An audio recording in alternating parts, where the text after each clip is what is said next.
July 1944. A Luftwaffe test pilot climbs into the cockpit of an American fighter that shouldn't even exist on German soil. He has 45 minutes of fuel. 45 minutes to unlock the secrets of a machine that's been tearing through Japanese Zeros like paper. 45 minutes before the Allied bombers return and turn this airfield into a smoking crater. His name is Hans Werner Lerche, and he's about to discover why the Allies are winning the air war. The chance-vought F4U Corsair wasn't supposed to fall into enemy hands, ever. By mid-1944, this bent-wing beast had become the nightmare of the Pacific theater. The Japanese called it whistling death because of the sound its air intakes made during a dive. Allied pilots? They just called it the best carrier fighter in the world. It could outrun, outclimb, and outgun almost anything in the sky. But here's where history takes a strange turn. In early July 1944, a Corsair flying out of a British base made an emergency landing in neutral Portugal after experiencing mechanical failure. Now, Portugal was officially neutral, but they had, let's call them, special arrangements with both sides. Within hours, German intelligence knew about the plane. Within days, it was being secretly dismantled and shipped across Europe in unmarked trucks. Destination: Rechlin, the Luftwaffe's top-secret testing facility north of Berlin. Think of Rechlin as Germany's Area 51. This is where they evaluated captured enemy aircraft, tested experimental weapons, and pushed the boundaries of what was aerodynamically possible. By 1944, the base had become a museum of desperation, filled with captured Spitfires, Mustangs, and Soviet Yaks. Each one represented a problem the Luftwaffe desperately needed to solve. But the Corsair? This was different. This was the plane dominating the Pacific with a kill ratio that made even the most optimistic German strategists nervous. Hans Werner Lerche wasn't your typical Nazi officer.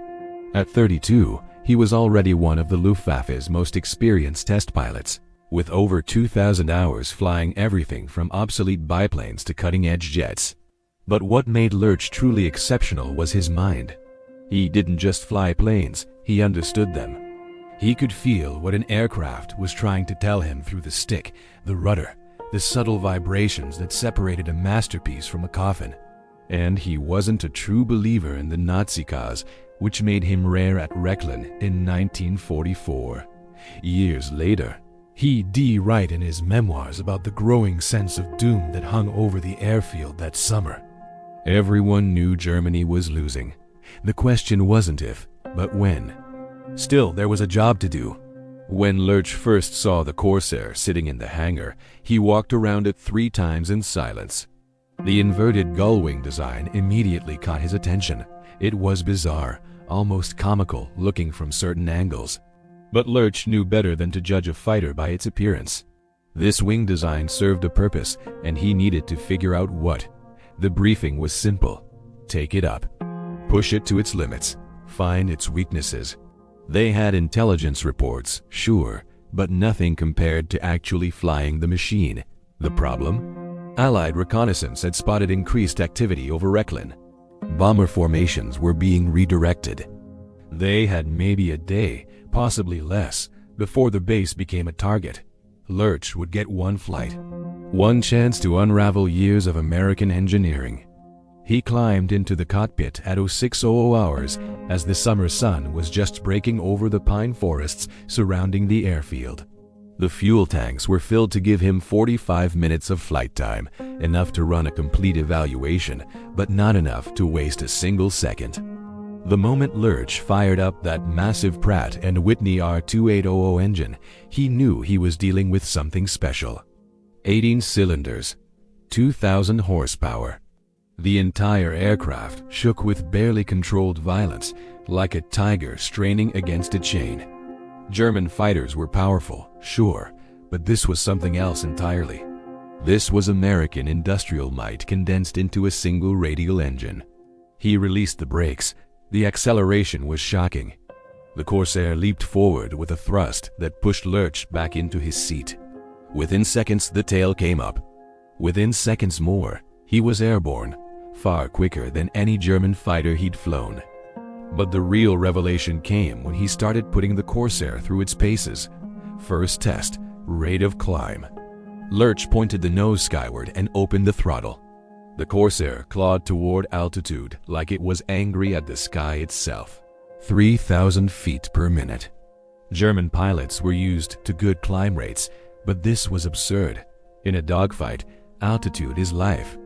The plane that can get higher faster controls when and where the fight happens. The Japanese never stood a chance. Second test, dive speed. This is where Lerche started to understand the genius behind that strange gull wing. He pushed the nose over and let gravity do its work. The speed built rapidly, 300 miles per hour, 350, 400. The Corsair remained rock steady, no flutter, no buffeting, just smooth, controlled power. That wing design reduced the need for long landing gear while keeping the massive propeller clear of the ground. It was elegant engineering hidden behind an awkward appearance. Third test, maneuverability. Here's where Lerche expected to find weakness. The Corsair was heavy, over 9,000 pounds empty. Heavy fighters don't turn well, right? Wrong. He threw the Corsair into a hard bank. The controls were heavy, yes. This wasn't a nimble European fighter where you could throw it around with your fingertips. This required muscle. But the response was immediate and precise. The plane went exactly where he pointed it, when he pointed it there. Then he tried something that would have been suicide in most fighters, a high-speed roll at low altitude. The Corsair snapped around its axis like it was on rails. The roll rate was phenomenal. But there was something else.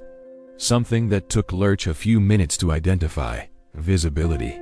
That massive nose, that inverted gull wing, they actually created blind spots during landing and takeoff. Lerche had to crane his neck and use a weaving approach just to see where he was going. It was dangerous, especially for carrier landings. For a split second, Lerche felt hope.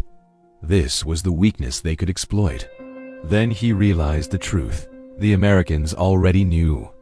They accepted this flaw because everything else about the aircraft was so superior that it didn't matter. They'd trained their pilots to work around it. That's when the real weight of what he was flying hit him. With 15 minutes of fuel remaining, Lerche began his final assessment. He pushed the Corsair through mock combat maneuvers, imagining dogfights with German fighters. Every scenario ended the same way. The Corsair could outrun them. It could outclimb them. It could outdive them. And in turning fights, while German fighters might have a slight edge in certain situations, the Corsair's speed and power meant it could always break off and re-engage on its own terms. But the real killer was the armament. 650 caliber machine guns with 400 rounds per gun. Lerche had read the reports of what those guns did to Japanese aircraft. He'd seen the combat footage. The Corsair didn't just shoot down enemy planes, it shredded them. As he lined up for landing, Lerche did the math that every German pilot was doing in 1,944. The Americans were producing these planes by the thousands. The Luftwaffe was struggling to produce hundreds of fighters with inferior performance while running out of fuel, pilots, and time. The landing was tricky. That visibility issue was real, but Lerche greased it on the first try. Professional to the end. He climbed out of the cockpit at 0645 hours. The entire flight had lasted 43 minutes. Lerche's written report was brutally honest. The Corsair was superior to every German fighter in service, not marginally better, categorically superior. The only advantage German fighters retained was maneuverability at certain speeds and altitudes, and even that was negligible in the hands of an experienced pilot who understood energy fighting, which the Americans clearly did. His conclusion was stark. Unless Germany could produce fighters with similar performance in similar numbers, the air war was already lost. The report was filed, read by officers who already knew the truth, and quietly buried. Within weeks, Allied bombers did hit Rechlin, though the Corsair had already been moved. The base would be overrun by Soviet forces less than a year later. Lerche survived the war. He went on to become a civilian test pilot, eventually working with both American and European manufacturers. In his later years, he spoke openly about that July morning in 1944, the morning he flew a plane that symbolized everything the Luftwaffe could no longer match. Here's the haunting part. The Corsair he flew wasn't even the final version. Later models would be even faster, even more powerful.